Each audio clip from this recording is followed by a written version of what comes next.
Thank you everyone again for being here. Really excited to just share the space with David today. And just again, thank you for showing up and showing out. I am Kate, if you don't know me. I am Lookup's program manager, and I am working very, very closely with our innovators, some of whom are in the room now. And really, it's just been an honor to be able to work with you and join in the movement for having like a better online experience for our younger generations. I'm going to go ahead and kick it off to Susan, who will then introduce herself, and then we'll introduce David. And then at the end, when David is done speaking, I will do like a quick little moderation for Q&A. And I know that we have some questions that have come in already. So I'll be back in a second after we get through like the bulk of the day today. So Susan, go ahead. Great. Yeah. So it's wonderful to be here. Wonderful to be here today. I'm the founder of Lookup, and have been passionate about empowering youth advocates and change makers to create a healthier and safer digital world. And I know when we first started these virtual meetups in 2020, we had many people involved. And as life has gotten back to normal in many ways, it's really wonderful that we can have real life engagement, but being able to have these meetings with you here, but also to be able to record and pass along that information just adds to the work that you are all doing. So I'm really pleased to introduce David J. He has spent 20 years at the intersection of technology and movement building, with a focus on creating change by enabling meaningful human connections. And that's where these really two come together. From a Lookup perspective, we first met David when he was the Chief Mobilization Officer at the Center for Humane Technology, where he really was key in leading mobilization strategy in the wake of the social dilemma on Netflix, which is where we met David, and we just watched this activization of hundreds of thousands across the globe and really had a position for youth. David and I shared a common interest in empowering youth advocates and change makers, along with your innovations and campaigns for change. And sort of one of the really key things we have is David led a fireside chat with Tristan Harris at our first Youth for Youth Summit in 2020. And we've continued to work very closely with David ever since. So David's work with Lookup extended to accompanying 2022 Youth Innovators to a lobbying day in Sacramento last June, where together they met with legislators focused on two bills. And, David will talk about what's happening with bills in 2023, but the California Age Appropriate Design Code was passed, and the Social Media Platform Duty to Children Act did not pass, but it is a similar bill is back on the table for the 2023 session. So David's really been our cohort here in California, working hard to get some of these bills passed. David has since founded the Relationality Lab, where he's developing scientific methods for measuring relationship formation with social movements. David believes that the most important work in movements, the work of building deep relationships, is generally invisible and massively under-resourced, and so important for us at Lookup as we empower youth, managing and building all types of advocacy movements for creating a better world. David is the founder of asexuality.org, the world's first community of people identifying as asexual, and regularly advises social movement leaders and startups on creating safe spaces online. And this continues to this day. So with that, I'll turn it back over to you, Kate, to moderate, and welcome David. Thank you so much.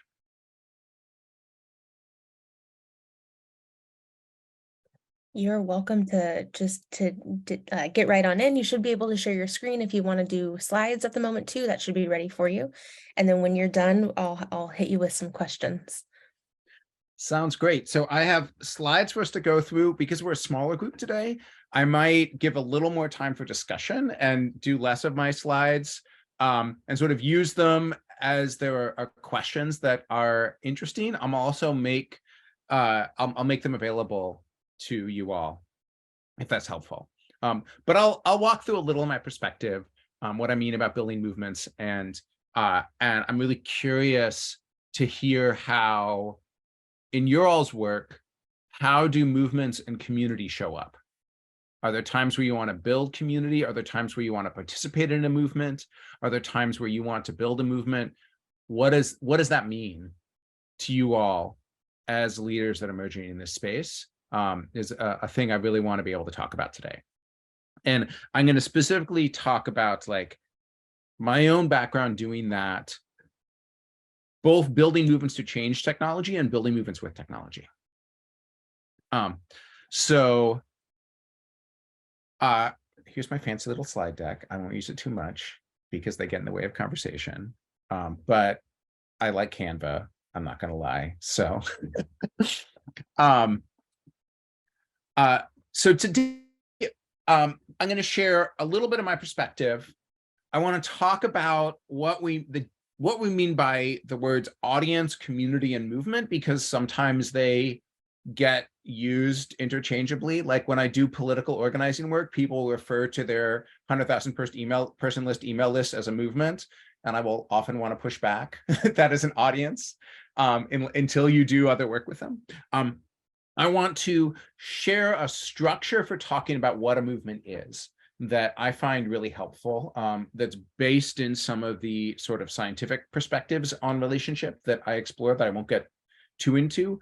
And then I've got a sort of deeper dive into tactics and technology that are helpful for building movements that we can get to, but I want to sort of open a conversation and see if it's relevant. And then a little tangential to this, but still relevant. Susan, you mentioned some of the legislation that's currently under consideration. I want to talk about that legislation and how you all can be involved in it, if that's a thing that's compelling for you. So this got mentioned already, but I believe in the power of storytelling. So I'm gonna give you a little bit of sort of what brings me to this work, which is that when I was 18, I had finished high school, spent a lot of high school struggling with my own experience as an asexual person. I received a lot of messages that I'd be alone forever. I received a lot of messages that there was something wrong with me, that I was broken, and I never talked to another asexual person. So I started a website for people like me who identify as ace, called asexuality.org, that became the central gathering point for ace people around the world, and has remained one of their central gathering points for the past 20 years. And I got to see the power of people coming together to have a conversation they didn't have another place to have. And I got to see how that was not only transformative for us, but allowed people to build relationships to support one another. And when they built relationships, supported one another, those relationships had power, and people realized they could start doing things to change the reasons why they needed support in the first place.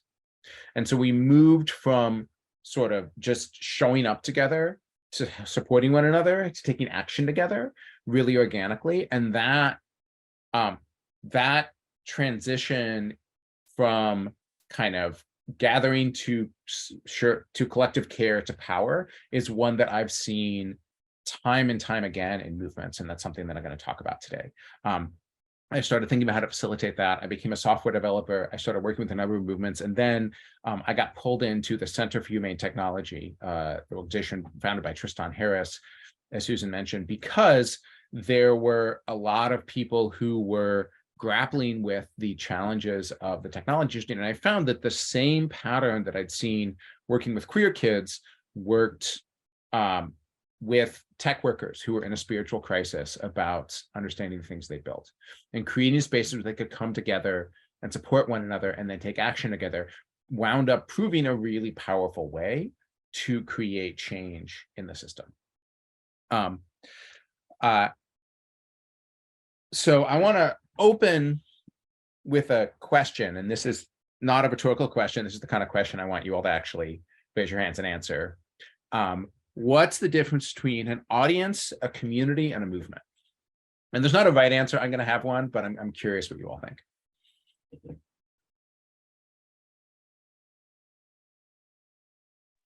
I would say an audience is kind of a one-way relationship in a lot of ways. Like, I would say somewhat. Community is more of collaboration between each other, and movement is something that you're really taking action on, I would say. I like that. Anyone else? I feel like to me, hello everyone, Lexi here. I think that movement is something that's palpable, something that you can feel a little bit more emotional. It feels like collective action to me. Community, however, is something that is more of an exchange where there's shared values, shared, it's like a shared experience. An audience is spectator and someone on stage. You need someone watching you. It's more eyeballs. I'm a more emotional person, so that's my take. Yeah, that's a really good one. One more.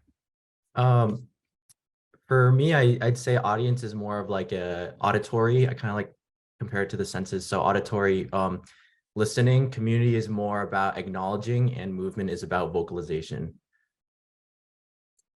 And then one other question I'll add, because we're a smaller group, and I'd invite someone who hasn't spoken yet to answer. Where does the concept of movement, of a movement or movements, show up in y'all's work as Logoth leaders? Is that a word that you use? Is it something you think about? How do you think about it? Sorry, I said look up. I think I might misspoke, but yeah. I'm curious if and how that word shows up for you.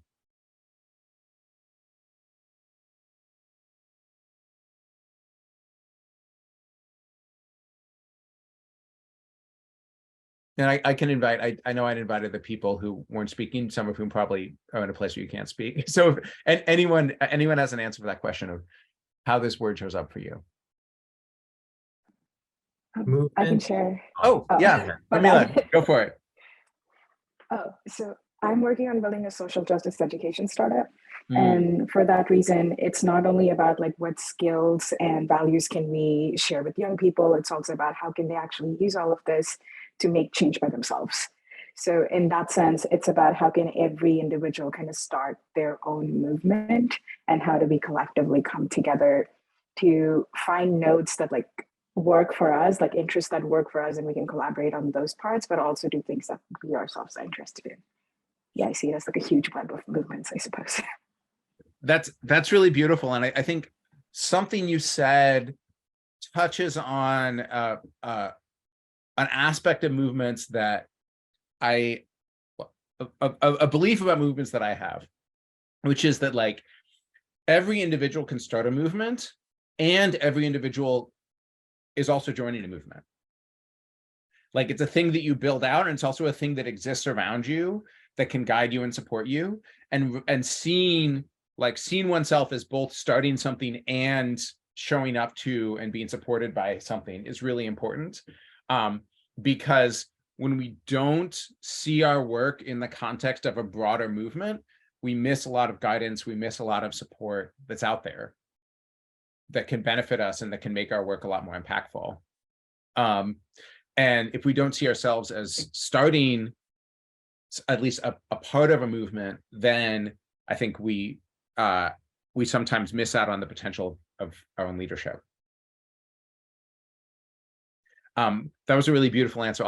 If someone else had started answering, I'll make room for one more answer to this question of how does movement show up in your work, the word movement.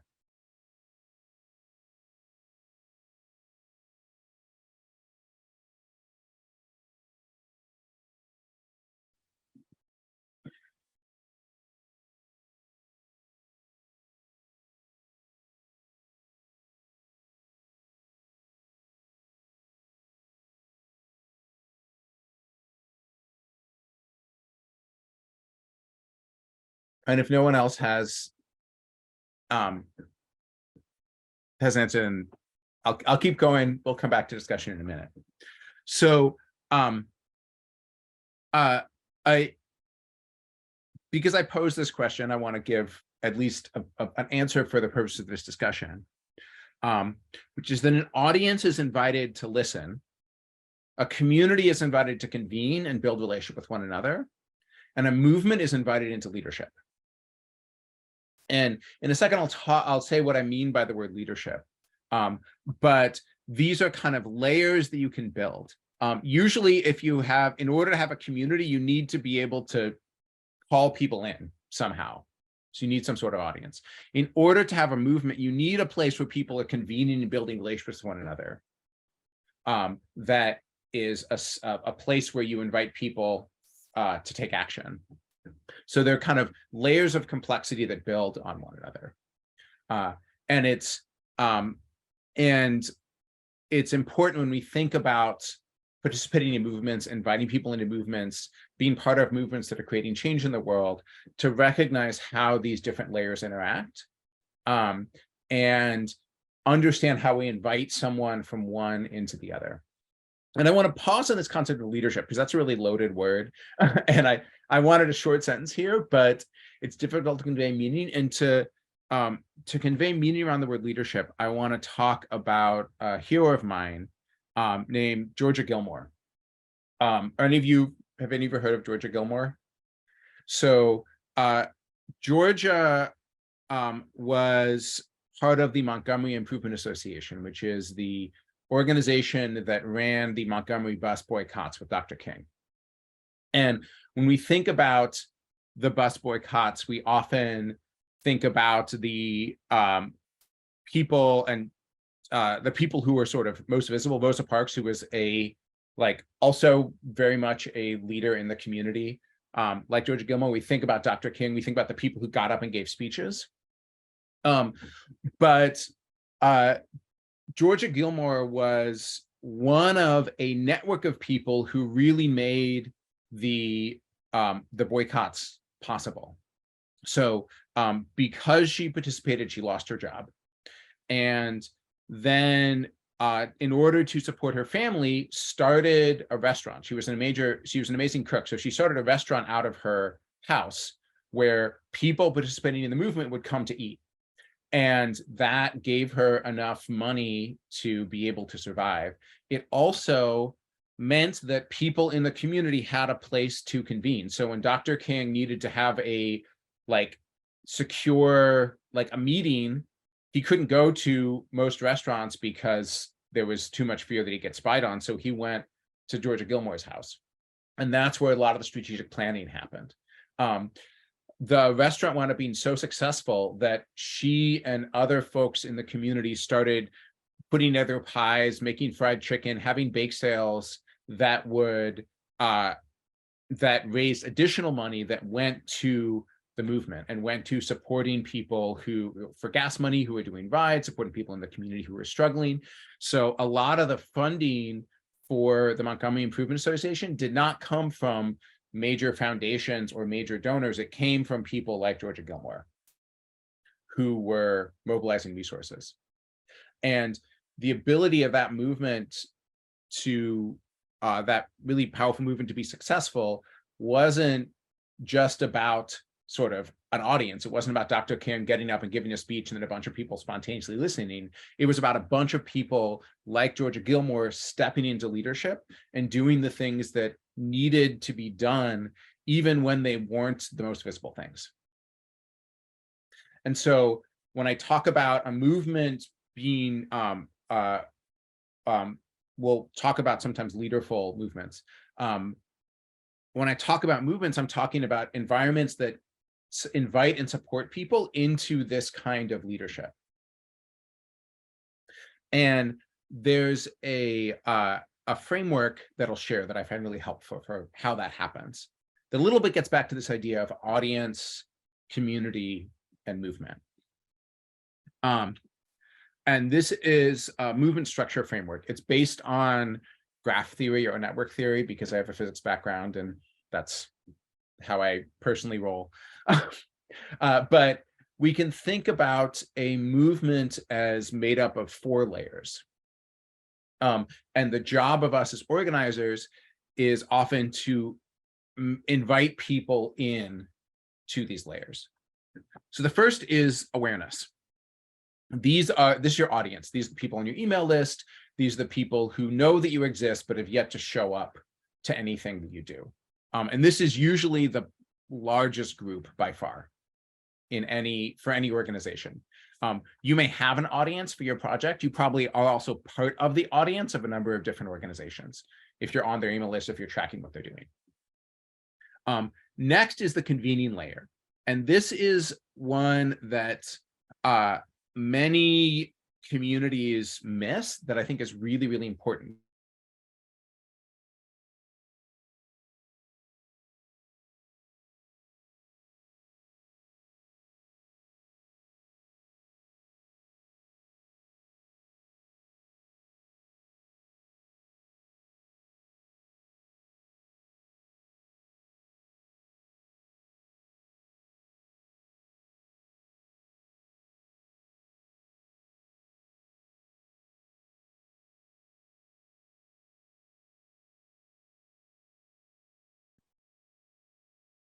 David, I think we lost your connection there for a second. So if you can hear me, actually, I think Oh, there you are. There we go. Here. Okay, sorry about that. When I was organizing tech workers, there was a sense of crisis around understanding the implications of the things they built, that they needed a place to talk about. It wasn't safe to talk about in their workplaces. So finding this place where people can come together and have a powerful conversation about a shared experience and creating a place where you can invite them into that is a pattern that exists in a lot of movements. And then once you create those spaces, not everyone who comes to that conversation wants to take on a leadership role. Maybe 5–10% of people will want to do that. And so I'll often create a convening space for that conversation and then have a plan to recruit leaders out of that space, to be listening for people who come from communities that I'm excited to build bridges with, that demonstrate skill sets, that the kind of emotional intelligence that that I think is aligned with the sort of leadership that we want to build, that have particular skill sets that we need, that are from particular areas that where it's exciting for us to explore. And then I'll pull them all aside to have a one-on-one conversation to offer them a step into leadership in the movement if they want it. And not everyone will take that step. Some people will say, yes, I'm really excited, and then won't follow through. But for the people who I invite, who say yes and who follow through, I really go out of my way to support them in building out whatever they're most excited about that is also most strategic for the movement that we're building.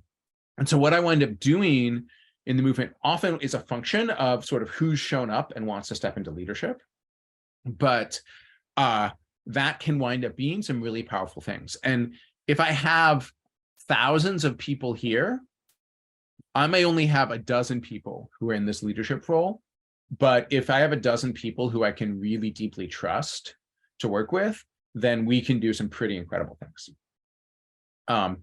And then the last layer, if these are the people who are invited into leadership, they're often sort of forming affinity groups where they work together in a particular focus area. The last layer are the people in the core. And these are the people who listen to everything that is going on with these leaders. They listen to these networks, and they weave a shared story that lets the community know what its shared experience is in the context of the world that's shifting around it. So a core person, as a core person, it's my job to broadcast out to my audience what's going on with the movement. It's my job to stand up at these convenings and tell people how to tell shared stories with one another. Though often I'm sort of mentoring leaders to create these convenings and stand up and do that. It's my job to listen to what's going on with all the leaders in my community and connect them with one another and with resources when there's exciting overlap, and also to help to mediate conflict when it inevitably happens as these people have disagreements about things. So the core person is sort of listening and keeping everything running. And people who are invited into leadership, if they earn the respect of the community by doing things that align with the movement's values, kind of get to move into this core position. So I've got a bunch of slides on sort of specific tactics and tech solutions that are helpful for doing this kind of organizing online. I want to pause here for thoughts questions, ways that this feels resonant with the work you all are doing, since we're a small group, before I kind of get into more depth.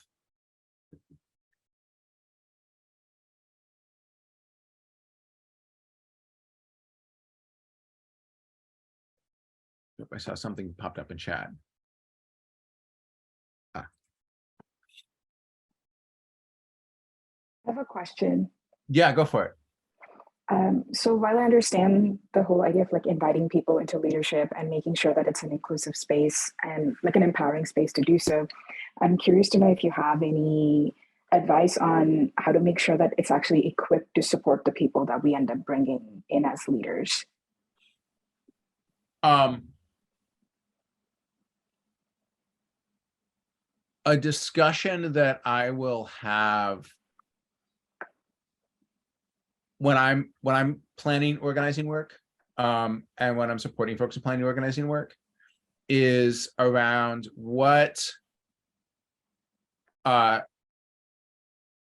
who do we want to invite into leadership?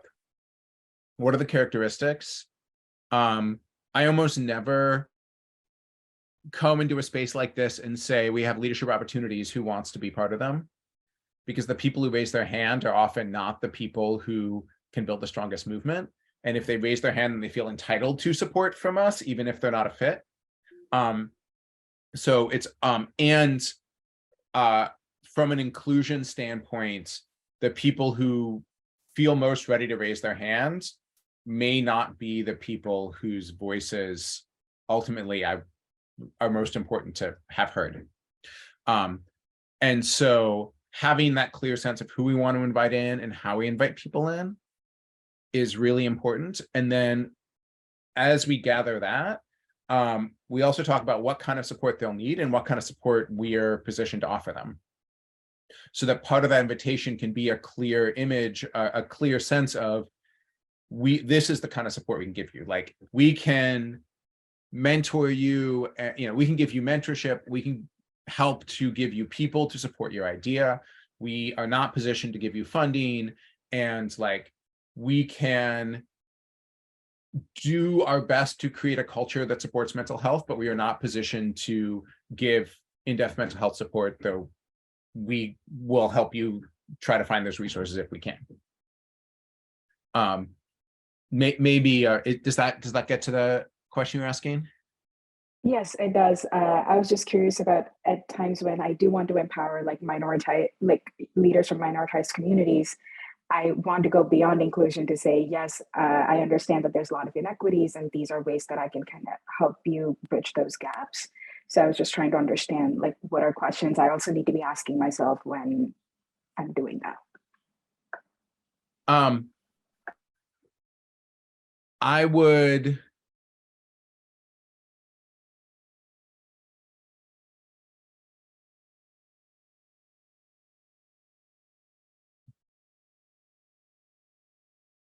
I'm trying to think of more specific examples, because thinking about like crossing lines of power and privilege in the abstract is, but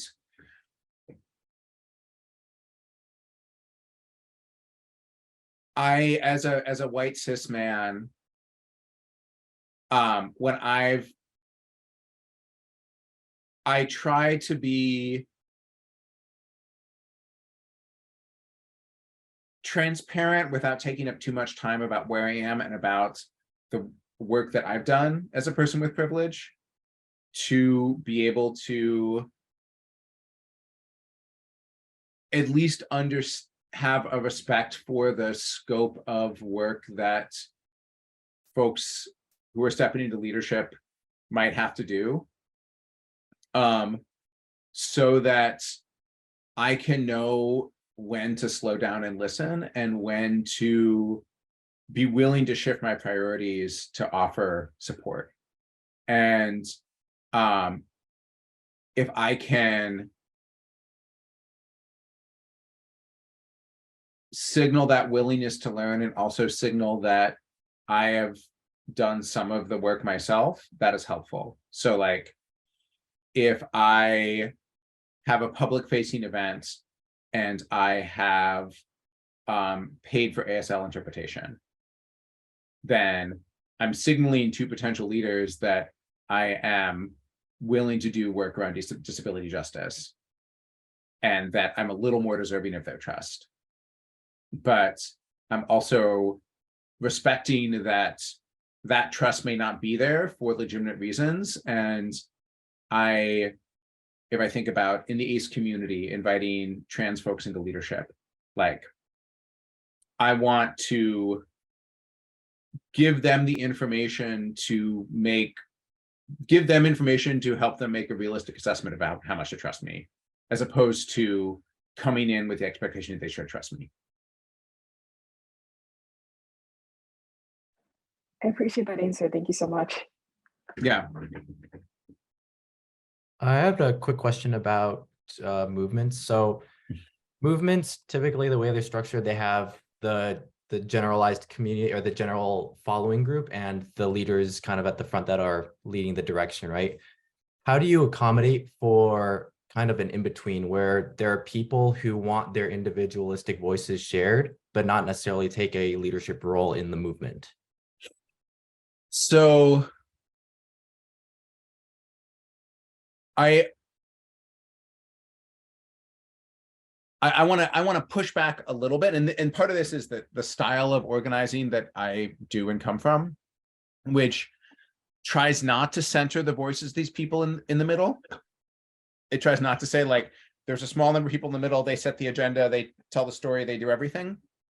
Often it is about empowering a diverse set of intersectional voices that can tell different stories about tell different stories and pursue different strategies around what the movement's trying to do. And the job of these people at the middle is to pass the mic so that many different stories get told that share a set of values, rather than to be the ones who decide what's happening and what story gets told. That being said, I think your question was, what if there are people who have a story that wants to be heard, like a story that they want to tell, but who don't want to take on other responsibilities of leadership? And I think that depends on how, if I'm someone here or I'm someone here, what kinds of stories I think need to be amplified within the community. If this is a person who wants to articulate a story that I really want to see amplified because, I'm like doing tech work or organizing, and the experience of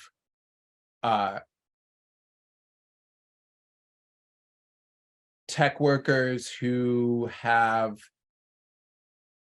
direct experience being targeted by online hate groups is, I think, a really important piece of the narrative, and there's someone who wants to come and tell that story, like, then I would support them in telling that story, and that would be supporting them in stepping into leadership, even if telling their story is the form of leadership that they engage in. If there's someone who shows up and they're really excited to tell a story, but it's not necessarily a story I want to be amplified, I want to amplify, like, then depending on where they're at, like,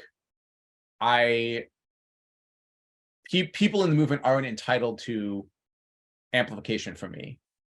So if they're showing up and they're super excited about telling a story, but I think it's a story that, like, it's already getting told a lot, then I'll kind of invite them to participate at this community layer and to tell the story there, but I won't necessarily support them in, like, amplifying their story further, unless they want to step into other kinds of work. And if it's a story that feels actively discordant with our values, then I may say, like, oh, I see, say that they have a new app and they really want to, like, advertise the new app. And I don't think that people advertising apps is really what this community or movement is about. Then I will encourage them to participate in convening in the ways that we participate in convening, to, like, show up as a person rather than showing up as their agenda. Makes sense. Thank you.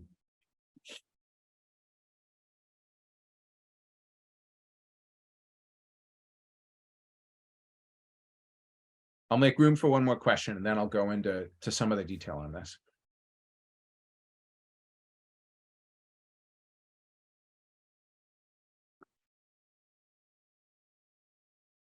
David, I do have a question that was brought in from one of our innovators who couldn't make it today.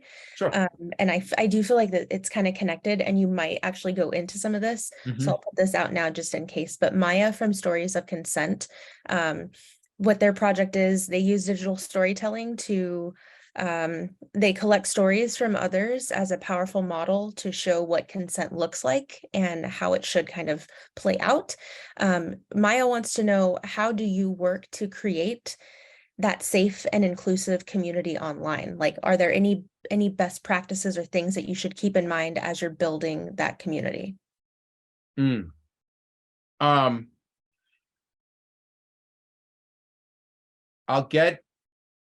I'll get into this, I think, when I talk about how to do convening. Okay. And I'm going to say a way that I really like to do it that allows for a lot of affordances for, I think, to be values rooted and to have emotional safety, or to create an environment which prioritizes support. Perfect. Can't always succeed in creating safety, but so let me sort of move forward and get into that. And I'm going to share tactics that I find helpful. They're not necessarily the things to do, but they might be helpful inspiration. So I want to start by talking about this awareness layer. How do you build awareness? And this is kind of the thing that all of social media is built to do already, is to build an audience, get messages out to an audience. And that is both, we've seen, powerful and problematic in the incentives that it builds. And so the way that I have thought about this is, it's not just that I'm building an audience. My goal is to invite people in to tell their own story. So when I go out in public, I'm telling a story that goes from personal struggle to collective power to a radical vision. And this is, there's a scholar named Marshall Gans, who some of you may have heard of, who talks about this as a story of self, a story of us, and a story of now. And the reason I'm telling this story is that this is going to, if people resonate with this personal struggle, and then they realize there's collective power, there's a place they can show up to, and they see a radical vision, there's something they can feel hopeful about, that creates a really strong motivator for them to show up to my community, participate, which is the thing that I want, right? I don't want more likes, I don't want a bigger audience, I want people showing up. So this story, and then a clear invitation, ideally a time and a place where people can show up, a thing they can do, is often what I'm looking to do here. And my rule when I was at the Center for Humane Technology, because we did some amount of work on social media, was if I go onto social media, especially as an advocate that's concerned about the harms of social media, my goal is to invite people off of it. So I can go there, I can tell a story, but I'm not competing for attention I'm not there to compete for attention, and not there to build my follow account on the platform. I want to be able to engage people more deeply off the platform. So this is where I've been, and some of this is sort of new. So engaging on platforms, if that is what makes sense for you, and if building an audience is part of your strategy, I've been looking at ways to then go from these platforms to the default places email list. I think it can be really powerful to get people into SMS or WhatsApp. Something where I'm messaging them once every other week or once a month with an invitation to convene. Because these are going to have much higher open rates than email. They're also a lot easier to write than a big email newsletter. And if my goal is to inform people and keep them engaged with what I'm doing, a big email loose in there. If my goal is to invite people to talk to one another, often these little infrequent chat is great. And there's things I'm doing that I'm happy to talk about to sort of, there's some existing tools. I'm also doing some lightweight tool building to create these sorts of bots that do this invitation work. So I've engaged with an audience, I've invited them in to convene. And this gets to the question that you've talked about. This convening, some people do this asynchronously. They'll invite people to convene in a Slack or a Mighty Network or a Facebook group. I'm a really big believer, and there are exceptions to this, but I'm a really big believer in inviting people to convene synchronously, which means that what I want to do is evoke a shared feeling about a shared experience. I want people to come hear other people telling stories just enough for their story to come up, and then invite them to share their story. When it was the asexual community, we had a welcome area where you'd come, you'd read a bunch of stories of other asexual people finding the community, and you'd get inspired to write yours. That was asynchronous. This is much more powerful when it's synchronous. It's powerful because you get to see other people or hear other people, hear their emotion and respond to it in real time. When you're synchronous, everyone is focused and can be present in a way that can be difficult to do asynchronously. Depending on who you're working with, some people are not comfortable being on video. When I've done supportive work for queer kids, they've wanted chat spaces or audio only spaces, but it's still synchronous. The other really nice thing about being synchronous is that facilitation becomes a lot easier and trolling becomes a lot harder. So if I create an asynchronous space, I have to monitor that space 24/7 forever. If a troll wants to come in, they can come in and like unleash a bunch of drama while I'm on a 1-hour call, and then I have to come in and deal with it. If I create a synchronous space and someone wants to come in and mess with it, and I have clear community guidelines at the beginning of the space for how we're engaging with one another, as soon as they start to do that, I can take their mic away. I can kick them out. If it's an asynchronous space, when you say something there, you're probably broadcasting to the entire community. So there's an incentive to come in, make a lot of noise, and like redirect the conversation. If it's a synchronous space, you're only broadcasting the people who are in that space. So it's less of a target for people who want to come in and create trouble. And I have a lot more tools as a facilitator to create an environment that's as supportive as I know how to create. That's the sort of swift shift to synchronous is one of the first big pieces, and having both having a clear set of guidelines and opening with finding ways to model those guidelines in the way that stories are told, in the way that questions are answered, having facilitators who really demonstrate how to be in the community in those spaces can set a tone that then feeds into other spaces. So I'll bring people together and sort of tell them a story to bring up whatever our shared experience is. I'll invite people to talk to one another in a structured way about it. If someone's new to a community, understanding who to talk to and what to talk about is scary. So I'll answer those questions for them. I'll be like, you're going to be in a conversation with this person. You're going to talk about this thing. Ideally, I will do something to like put them in a conversation with someone that I think they're going to be a little extra excited to talk about. If when they register, I get a little bit of information for them, I'll use that to curate the groups. And this is really, really key, end and have an after space. So after parties are where organizing happens. There where all the magic happens. If I go to a college campus and I give a talk on asexuality, at the end of the talk, I'll say, thank you to everyone who came to this talk. For some of you in the room, this is probably the time where you've been in, you are in a room with more asexual people than you've ever been in your life. And we don't need that to end. So if you want to stay, like come up to the top of the room, we're going to keep hanging out. If you want to go, you're free to go. And those conversations will reliably go on for hours. When I used to have calls, and Susan, I believe you joined one of these, when I used to have these calls at CHT, I would have just like a webinar, and then I would end it 15 minutes early, and I'd say, a lot of you are humane technologists. It's really important for you to talk to one another. I'm going to invite you to convene in virtual space to do that. And people would stay talking, sometimes for 3 or 4 hours, because they didn't have another place to find other humane technologists. So these after spaces are magical in they're where the people who find the community most valuable can keep going with one another. They're also where I go to recruit leaders.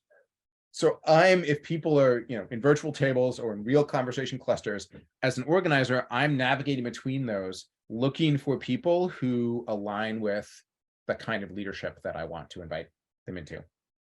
Oh, and we're running out of time, so I might skip over the other pieces. But what I'll say briefly is that for hosting these kinds of convenings, which are really key, you can do it on Zoom.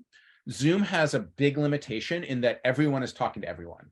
You can break people into breakout rooms, which is a little clunky. It's really difficult to create that after space feeling where like I'm wandering around a room and deciding who I talk to.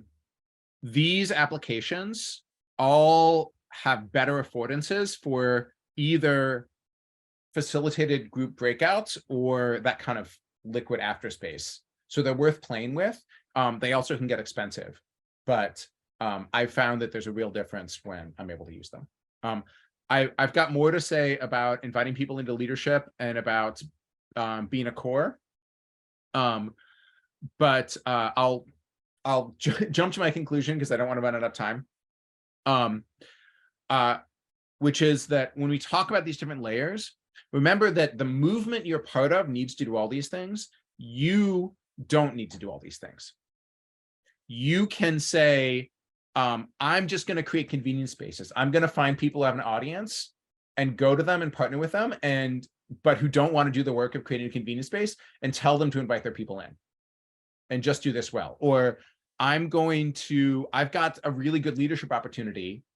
I'm going to find people who already convene potential leaders, and I'm just going to show up there and invite their people into leadership. And I'm going to do it, in partnership with whoever's organized the convenience space. But that can be a really important role to play in the movement, just doing one of these things in the context of a broader movement, rather than feeling like you need to do each of them from scratch. And as an example of that, Susan, you were talking about these laws that are passing. And I've been working with a coalition that's supporting something called the Age Appropriate Design Code. What this does is incentivizes technology companies to consider youth mental health when they build their applications. So if there's, say, a gaming company that's using a bunch of addictive features, this would require that they do some internal research about the potential harms to youth mental health that their software creates, and be ready to turn that over to a state attorney general if asked.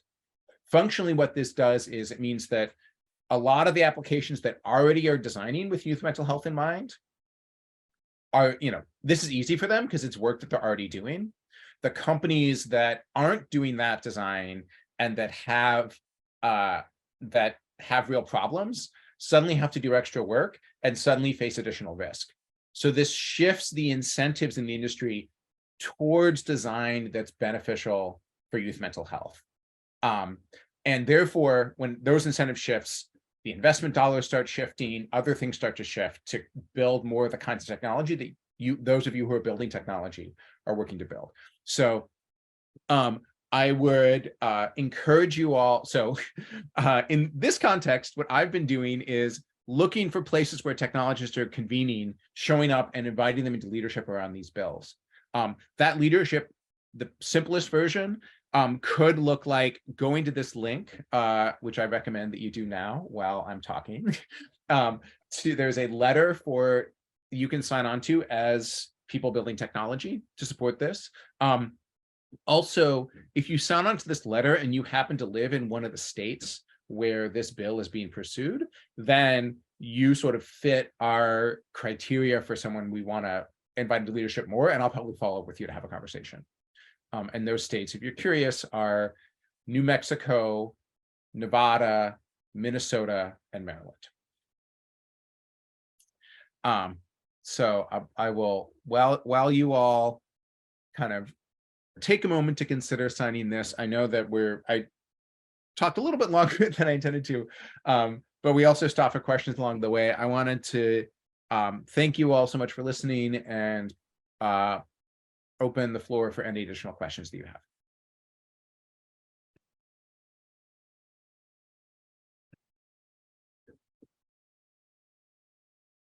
Also, if you do have a question for David, introduce yourself, let us know if you're a current innovator and what your project is, and then go ahead and ask that question just so that we have a little bit more context as we hear from you all.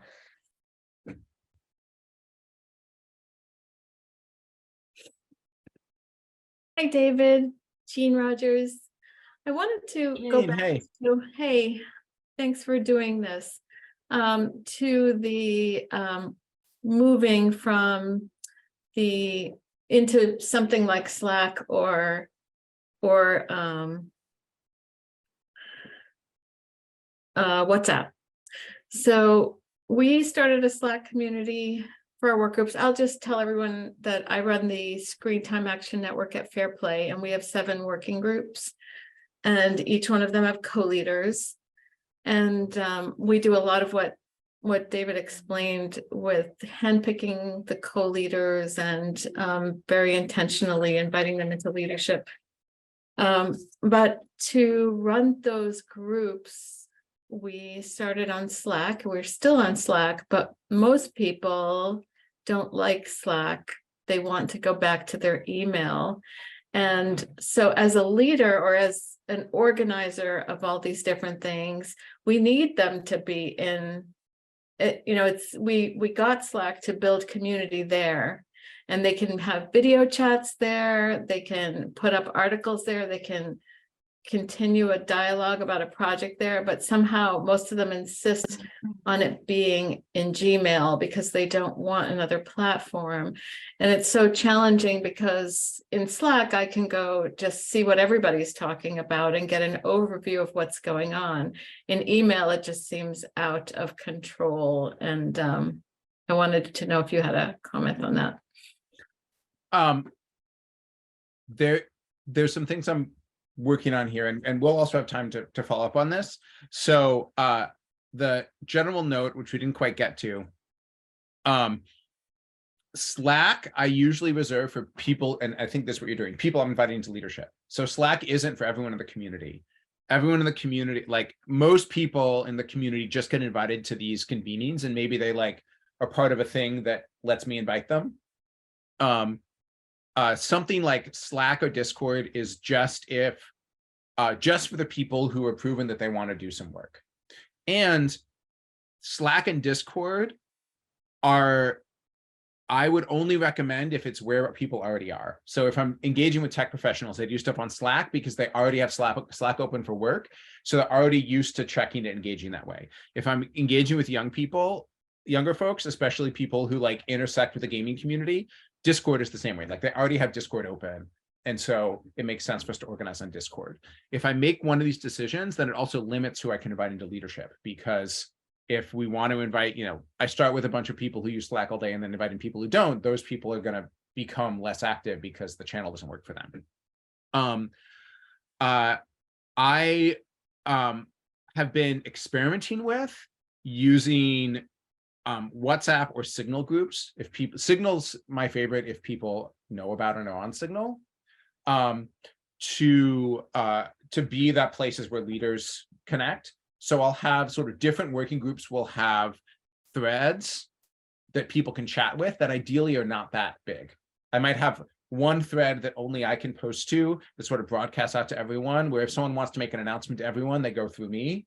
And then smaller threads with just a few people where we like talk about a particular working group. These are nice because they ping on someone's phone. So so long as they're not too high traffic, and there aren't too many people in them, there's good reason to believe that they'll get read. Some people really like email more than text. I think this is a generational thing. So I could see some people being like, we really want working group level email lists. And from a like planning and logistics standpoint, that's annoying. And the most important thing is to meet people where they're at. So let's follow up on whether there's a way to do that. There may also be a way to be like, we have an email list, but when an email it sort of pings on Slack when an email gets sent. So there's a way to weave your workflows together. But the principle is meet them where they're at. Thank you. I appreciate that. I've heard there are very rich conversations going on email. I can't keep up with them though that way. Yeah. Curious for other questions.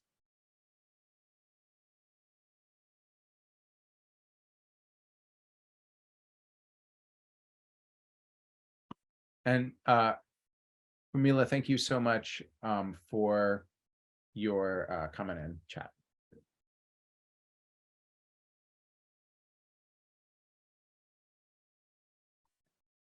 I think we might have room for one or two if some people can stay after, which I can.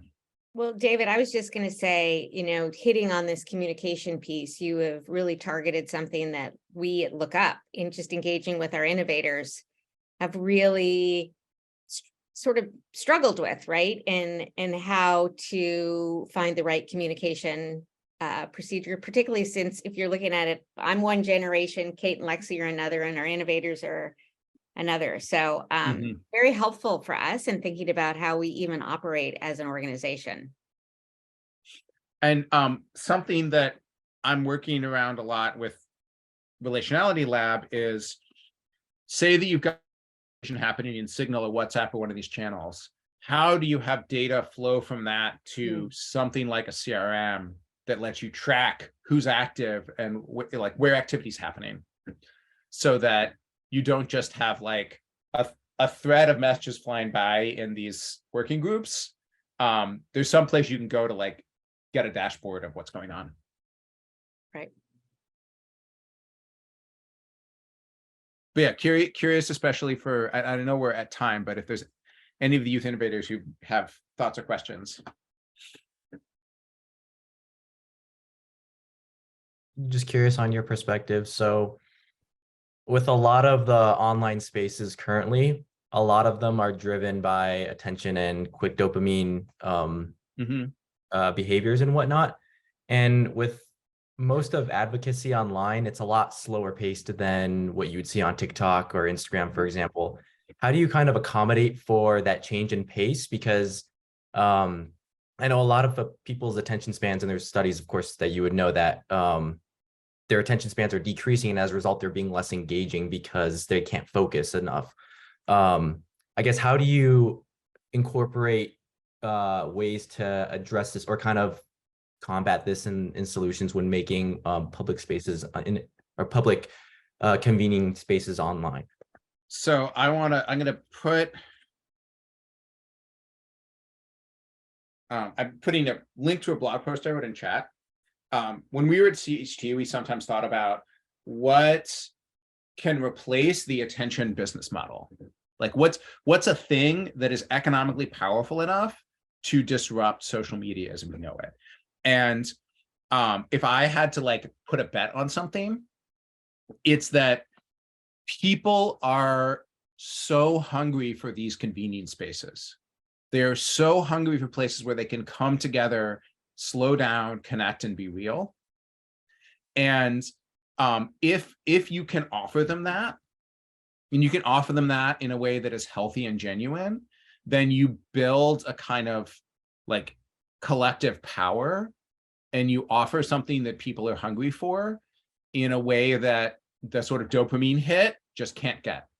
And so that's part of why this move of inviting someone from the like fast dopamine space into the like slower, genuine, authentic connection space is so powerful. And it takes a lot of work to create those spaces. It takes, if you want to scale them, you need a lot of people who show up at a pretty local level. So like to scale them, you need a bunch of leaders that you're recruiting and training and like helping stay in sync. But I'd say that the answer to that shift in pace is invite people into a space with a different pace. And I think a lot of people are really hungry for it. Yeah, that's kind of funny that you speak about that, because my solution is very related to that aspect. So I guess I'll do the quick 30 seconds. I'm working on a platform called Timely, and it's a social platform that connects people locally based on shared skills or activities or hobbies, and coordinates a time and place to do them together in person. So what I'm trying to do is advocate for one-to-one in-person interactions versus on a digital space. And a kind of an aspect of that is you have to go online to get offline. Something that I've been kind of finding is that even with just simple things like logging on to the platform or like just signing up, for example, people don't want to do that because they think it's too much work, or it's a huge barrier. And it's kind of interesting to see that. At least what I'm thinking is that you kind of have to design it, like reverse engineer the quick attention spans that they have into something that brings them into those slower paced environments. So I was just curious to kind of hear more about your perspective on that, which you did. So thank you. Yeah. And knowing that, what I'll say is like, make the invitation as easy as possible to say yes to. So like, if, that's why I like, if it's like, do you want to show up to the specific time and place? Yes or no. That's easier than, do you want to log into this app to find a time and place where you might show up to? So for this kinds of things you're talking about, I'll start them. Sometimes I'll start them as a periodic synchronous thing. There's a lot of power in periodicity and being like, every week on Thursday at 7 p.m., we're going to do this thing. So you can create time in your calendar for it. You like can create a recurring event in your calendar. You know how to clear ahead of time. If you're someone who wants to show up multiple times, it's really easy to do that because it always happens at the same time, or once a month or once every other week. And so I'd lean into things that make it really easy for people. You're asking people to sort of set aside time, make it really easy for them to set aside time and focus on like the ask being to set aside time and show up somewhere and have a good experience before the ask is become part of your app. Gotcha. Yeah, I agree 100%. Thank you.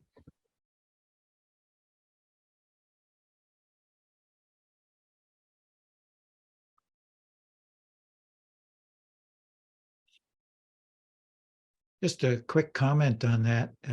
Makes me wonder, Luke, if, one-to-one things, if somebody flakes out, then it's a bad experience. On the other hand, Meetup has relatively large groups. Maybe there's some middle ground there where the chances that at least somebody will show up besides the person, might be a good place to target. Yeah, I mean, I guess to address that, I have spoken to people about, I guess, ideal number of people in groups. And a big aspect of why, say, for example, school clubs, why not everybody stays committed to those is because typically as a group size increases, the value of the relationship or your focus and attention on each person in that group decreases. And what I was trying to combat with the idea of more one-to-one or maximum maybe 3 people is that you're more focused on the individual with you versus 20 other people you have to divide your attention with. And that, as a result, makes you more empowered because you feel like you're heard and you're listened and you're focused on. Again, there's a lot of things I have to test out and try and play around with, but that was kind of the general idea and gist of where I was trying to go.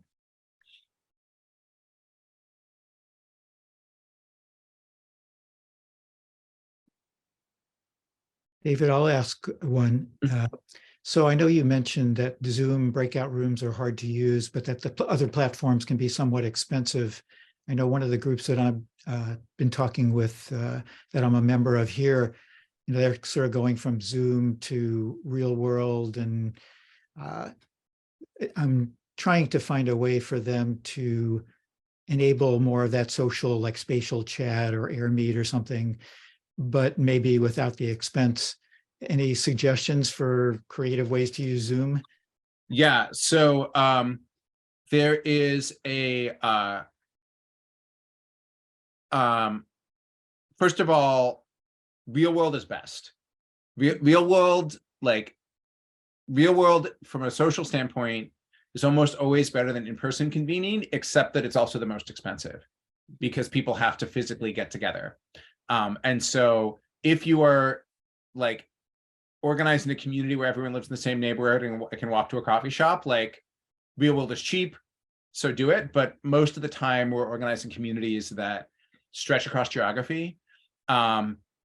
or that have mobility limitations. And so there is, real world becomes expensive. There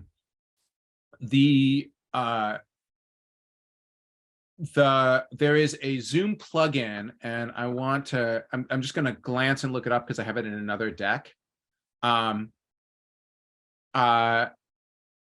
That is, I think it was in this one. The Zoom plugin that I like, that you used to come to the Air Meet events, where at the end of the event we would break up and there were sort of tables you'd click on. This creates a tables you can click on version of Zoom breakout rooms.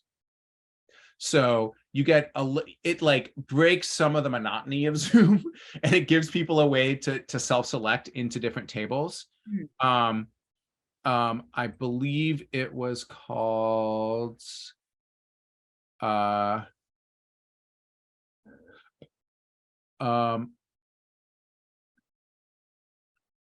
with a T. And for these other groups, many of them are free up to 20 people. Twine. Yes, Twine. Okay, you got it. So I've experienced with Twine. It's not quite as good an experience, but it's on Zoom, and it's enough to make people feel like they're looking at something fresh. A lot of, like, I think this is still true of Spatial Chat. It's definitely still true of Air Meet. If they're free up to 20 or 25 people.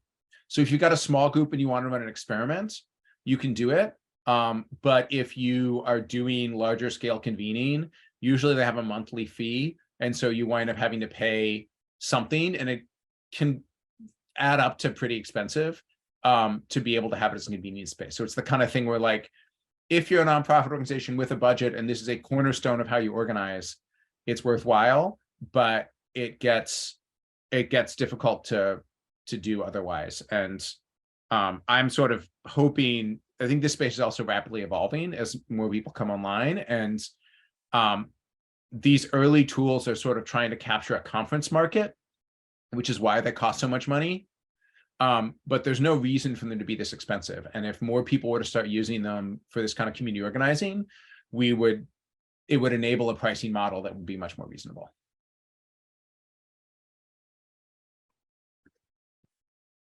Yeah, really helpful, David. Right, Luke, and Vanessa, and because everybody's building different types of campaigns and innovations and platforms, and I think we're all realizing with the ramping up of the legislation and the discussions in the media and the understanding of what's at stake, really helpful to all come together, right, and to continually to talk about this. And David, you were just such a pinnacle for the youth, and so excited to have you and to have this relationship, ongoing, and will continue into the future. And awesome. Well, thank you so much. And it's great to see all of you, including the folks I didn't expect to get to see. Thank you for showing up today.